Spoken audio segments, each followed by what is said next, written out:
Hey guys and gals, it's your buddy Drew from Living History's Mysteries and Ferocious Feline Production. You know, this is the 1st of October, 2024, and I want to welcome you to the 31 days of Halloween on Living History's Mysteries. I wanted to start off with a semi-local story to me here in the southern part of Michigan. This story comes out of Ohio, and frankly, working on it at 3 o'clock in the morning couldn't be better. Well, I could be working on it outside. That would be great. It's a story of mystery. It's a story of the unexplained. Check this out. This is good. Even a man who is pure in heart and says his prayers by night may become a wolf when the wolfbane blooms and the autumn moon is bright. Those words were written by Kurt Siodmak for the 1941 film, The Wolfman. Even though there's never been any definitive proof that werewolves exist, they permeate our culture, and in the summer of 1972, they would capture the imagination of a small town in northwest Ohio. Join me in this episode of Legends and Tales as we explore the legend of the Defiance Dogman.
What's that? That's a human being who at certain times of the year changes into a wolf. You mean runs around on all fours and bites and snaps and bays at the moon? Oh, even worse than that sometimes. So the origins of the werewolf myth aren't exactly 100% clear. There's a couple of different ideas of where the myth actually came from, but one of the most popular ones that I found has to do with Greek mythology. So Lycaon, who was the king of Arcadia, doubted the omniscience of Zeus. So Lycaon, in an effort to test the omniscience of Zeus, would actually kill his own son, cook him up, and serve him to Zeus. So Zeus was wise enough to know what was going on, and in a fit of rage, he would actually curse Lycaon to be in the shape of a wolf and to kill all of his children. Following that, a new ceremony would be started in honor of Zeus called Lycaea, and this ceremony would involve human sacrifice and lycanthropy, turning into a werewolf. Now, like I said before, that's just one version of one myth that's thought to be at the center of the idea of werewolves. Now, while we don't know 100% for sure where the idea of werewolves came from, we do know that over the centuries, the myth of the werewolf has actually grown.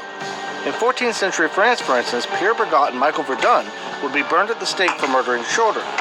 Now, the defense that they used was that they were cursed with lycanthropy, and when they transformed into werewolves, they had no control over their actions, and that was when they had actually killed the children, so they shouldn't be held responsible.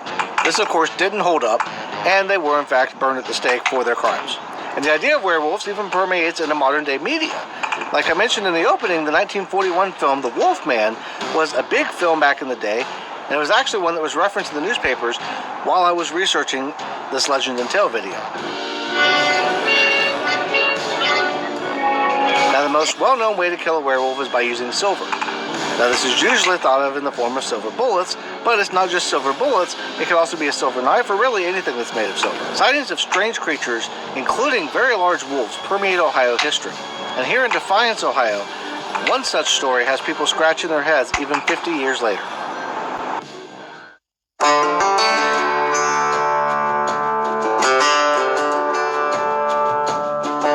Defiance is a small town in northwest Ohio with a population of about 16,000.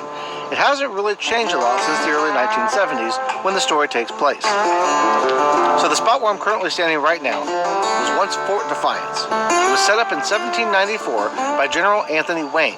Now, the reason for the fort to be set up was in preparation for the Battle of Fallen Timbers, which was part of the Northwest Indian War. Following that, in 1822, the fort was reorganized and laid out as a town. In 1845, Defiance was named the county seat of Defiance County, and in 1881, it was officially made a city. Now, some real quick fun facts about Defiance, Ohio.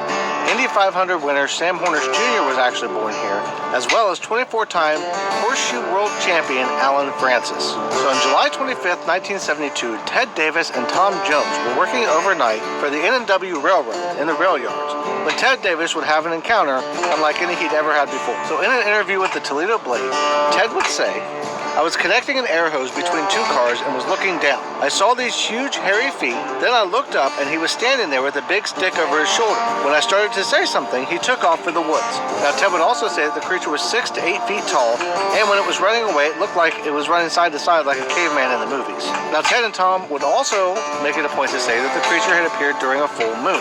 Now, upon checking, I was able to verify that the moon was in fact full on July 26th, 1972.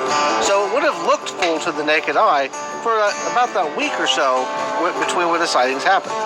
Now, I did find a brief mention that one employee was struck by a 2x4, and depending on where I was looking at, it appears it might have been Ted Davis that initially had said that he was struck by the creature, but it's not 100% certain, and they didn't name any other names, so I can't really validate anything beyond that somebody said that they were struck by a 2x4 by the creature. Now, about a week later, on July 30th, 1972, Davis and Jones would say that they saw the creature again in the rail yards. This time it was further off in the distance. It was almost in the tree line, and it was wearing blue jeans. Now, when they spotted it, it wasn't long before it took off running into the wood line and disappeared, and they didn't know where it went to. Now, another individual who went unnamed stated on that same night he was driving home from work. He worked as a grocery store clerk, and he was driving home, and it was about 4 a.m., and he saw something giant and hairy run out in front of his car carrying a 2x4. He said it scared him, but it didn't do anything other than stop and then run off. Now, though the initial sighting on July 25th had been reported to police, they really hadn't taken it too seriously until these sightings on July 30th. And that's when police started to really kind of dig into this and try to figure out what's going on here. Is there actually somebody running around? But try as they might, they couldn't find any suspects. They couldn't find anything at all outside of the reports from these eyewitnesses of these sightings. Now, after the police told the newspapers that they were going to start taking this seriously and treating this as a real case because they were afraid somebody might get hurt, the sightings completely stopped. And ever since that time, there hasn't been a single other sighting.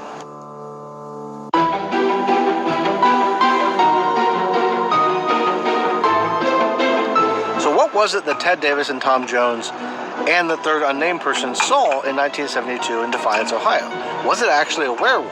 I think the most likely explanation is ultimately what the community and the police would wind up concluding, that it was somebody in a costume that was just playing a prank on people.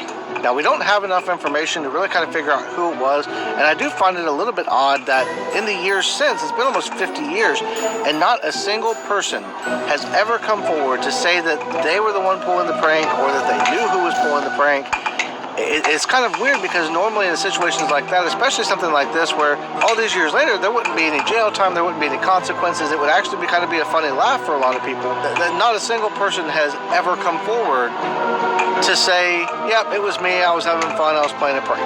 The thing that kind of backs up the theory that it's a prank is really, in my eyes, the fact that after the police said they were starting to take it seriously, there wasn't any more sightings.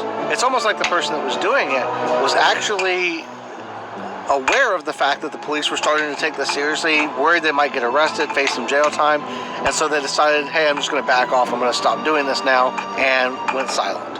So let me know in the comments down below who or what you think was actually behind the sightings in 1972 of the Defiance Dogman.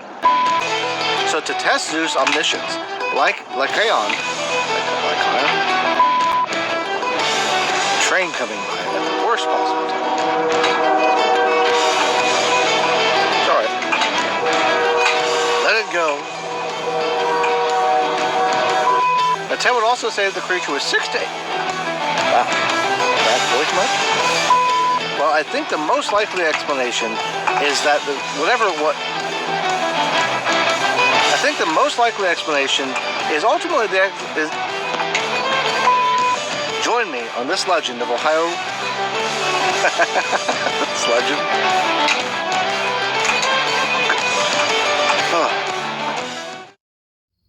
Welcome back. You know, it's like I said in the beginning. The only way that I could top sitting here in the studio, in the office, and working on this video would be to work on it outside in the dark at 3 a.m. It's really spooky to think that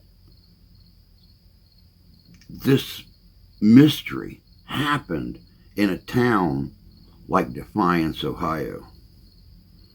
Normally you see these mysterious cryptid stories or these legends in rural areas, but to actually see one inside of a city,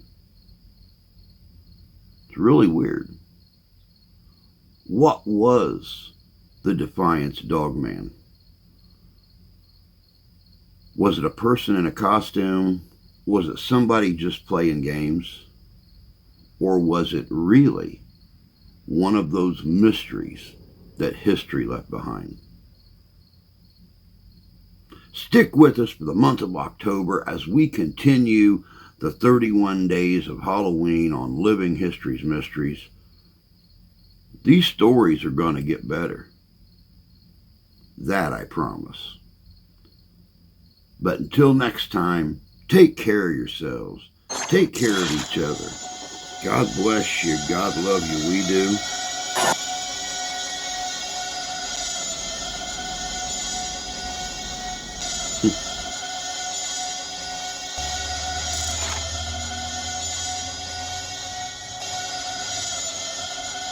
And we'll see you out there.